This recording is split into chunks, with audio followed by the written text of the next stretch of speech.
MBTI가 유행하면서 과몰입하는 사람들도 많이 나오고, 그러면서 부작용을 우려하는 목소리도 나오고 있죠. 나는 무슨 유형은 믿고 그런다, 이런 말까지 하잖아요. 이건 좀 심하죠. 그래서 그 반작용으로 그래? 난 너 같은 MBTI충을 믿고 그러는데, 이런 사람들도 나오는 거예요. 하지만 대부분은 이렇게까지 극단적이진 않죠. 그냥 재미삼아, 참고삼아 MBTI 이야기를 하는 사람들이 훨씬 많다고 봅니다. 이게 좋아요. 근데 혹시 내가 재미로만 보기엔 너무 많이 왔다는 생각이 든다면 아예 더 가보는 것도 괜찮습니다. 무슨 얘기냐면 MBTI 말고 다른 거에도 한번 관심을 가져보세요. 애니어그램도 좋고요. 디스크나 빅5도 좋습니다. 이렇게 다른 성격 테스트에 관심을 가져보면 새로운 각도로 자신을 보게 되면서 자연스럽게 MBTI의 세계관을 넘어서게 됩니다. 그렇게 되면 내가 그동안 너무 하나의 세계관에만 갇혀 있었구나 하는 생각이 들 수도 있어요. 요즘 멀티 유니버스가 대세 아닌가요? 부캐 하나 갖고는 안 되죠. 오늘 말씀드린 것도 그런 것 중 하나인데요. 뇌과학에 기반한 성격 유형 검사예요. 말하자면 뇌유형 검사인 거죠. MBTI 비판할 때 맨날 나오는 얘기가 2차 대전 때 만든 거, 심리학자도 아닌 사람들이 만든 거,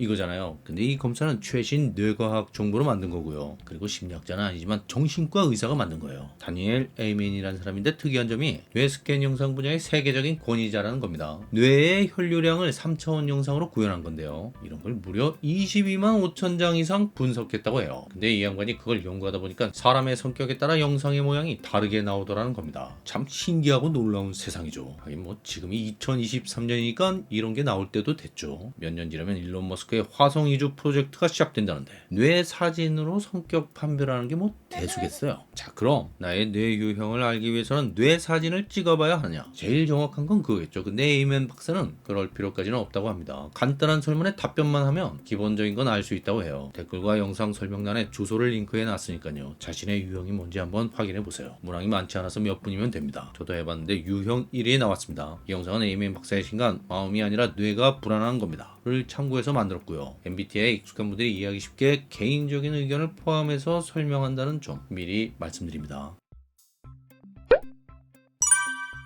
에이맨 박사는 뇌 유형을 기본적으로 5가지로 구분하고 있는데요. 그러니까 기본형이 5가지고요. 여기서 더 나아가서 이 기본형이 섞여 있는 복합형도 있어요. 복합형까지 포함하면 총 16가지 유형이 나옵니다. 저는 이 기본형 5가지 유형을 보면서 뭔가 MBTI와의 연결고리가 있다는 생각이 들었는데요. 하나씩 볼게요. 유형 1은 균형 잡힌 뇌라고 하는데요. 가장 흔한 유형이라고 하네요.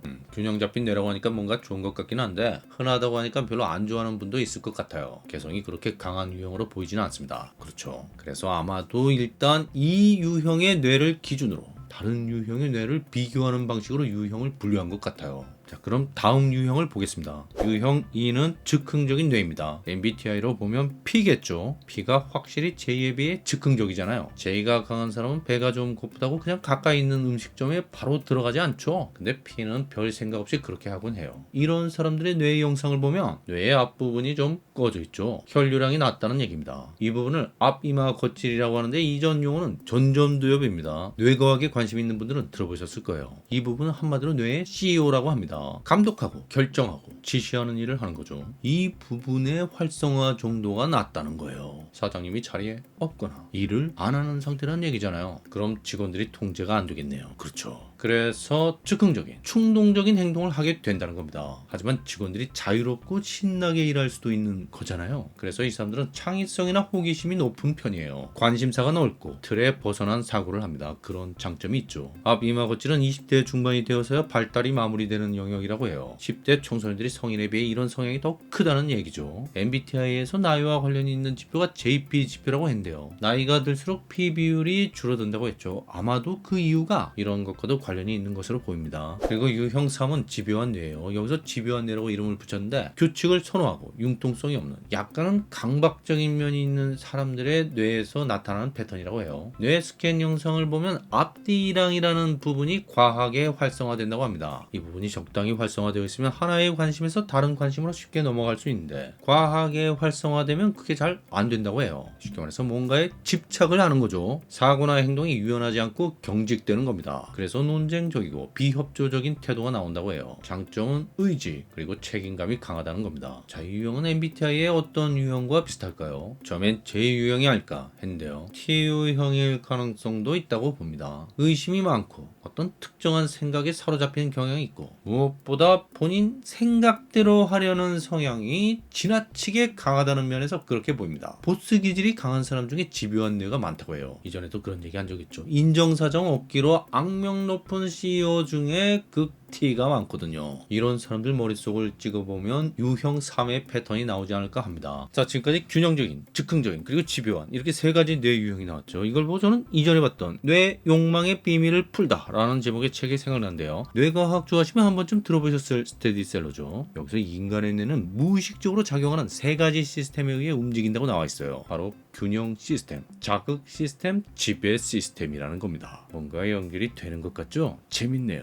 그런데 에이맨 박사는 여기서 두 가지를 더 추가해요. 예민한 뇌, 그리고 신중한 뇌입니다. 유형 4는 예민한 뇌인데요. 이들의 뇌 스캔 영상은 둘레계통, 변연계라고 하죠. 이쪽이 활성화되어 있는 패턴을 갖고 있습니다. 이 둘레계통이란 게 림빅 시스템을 번역한 건데, 림빅은 둘레, 경계, 가장자리라는 뜻입니다. 이 림빅 시스템은 폴 맥린이라는 신경과학자가 처음 사용했는데요. 삼중뇌 가설이라고 들어보셨죠? 이 사람이 주장한 겁니다. 파충류의 뇌, 포유류의 뇌, 용적류의 뇌, 이렇게 세 가지로 구분하죠. 여기서 해부학적 구조의 경계를 뜻하는 의미로 가운데 낀 부분을 림빅 시스템이라고 이름을 붙인 거예요. 말하자면 포유류의 뇌에 대한 정식 명칭인 셈이죠. 이 둘레계통은 주로 감정과 관련이 있다고 알려져 있죠. 예민한 뇌를 가진 사람들은 둘레계통의 활성화 정도가 높게 나타나는데요. 성격도 말 그대로 예민하고 깊은 감정을 느끼고 공감을 잘하고 뭐 이렇다는 겁니다. 자, 이 사람들은 뭐겠어요? 무르나 마나 F죠. 극 F 중에 이런 뇌 패턴을 가진 사람들이 많을 걸로 보입니다. 이들의 문제점은 공감 능력이 좋다 보니까 우울해지기 쉽다는 겁니다. 타인의 영향을 쉽게 받는 거죠. 슬픈 드라마 같은 걸 보면 감정이입이 심하게 되니까 어떻게 되겠어요? 너무나 슬퍼진다는 겁니다. 세상에 불행한 사람들이 많잖아요. 그런 사람들 보면 계속 우울해지는 거예요. 그런 문제가 있다는 겁니다. 그리고 장점은 단점이랑 똑같죠 뭐. 공감 능력이 좋아서 타인의 감정을 잘 느낀다는 게 단점이자 장점이라는 겁니다. 남을 진심으로 도와주고 격려해주고 한마디로 참 좋은 사람인데 본인 에너지 소모가 너무 클 수 있어요.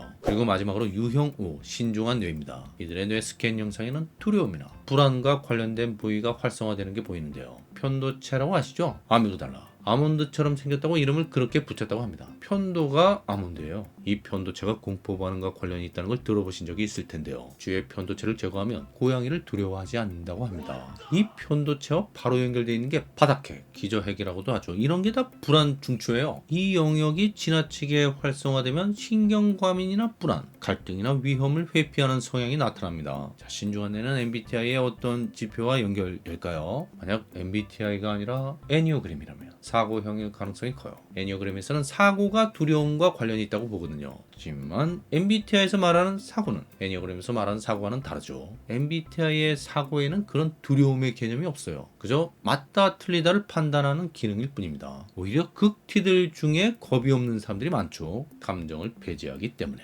그래서 MBTI로 볼 때 신중한 뇌는 차라리 제2유형과 관련이 더 많은 걸로 보입니다. 준비성 철저하고 경계심 강하고 위험 회피 안전 지향 성향에 까다롭고 긴장을 잘 풀지 못한다. 이런 특성은 T보다는 J 쪽에 좀 더 가까운 것 같아요. 정리하자면 즉흥적인 뇌는 P, 집요한 뇌는 T, 예민한 뇌는 F, 신중한 뇌는 J. 대략 이렇게 MBTI와 연결되지 않을까 해요. 그냥 제가 보기에 그렇다는 거니까 참고만 하시고요. 다른 의견이 충분히 있을 수 있습니다. 어쨌든 뇌 스캔 영상 모양이 눈에 보일 정도로 차이가 난다는 얘기니까 사실은 그냥 P가 아니라 극 P, 극 T, 극 F, 극 J들이겠죠. 중간값에 가까운 사람들은 아마도 균형 잡힌 뇌로 나올 것 같네요.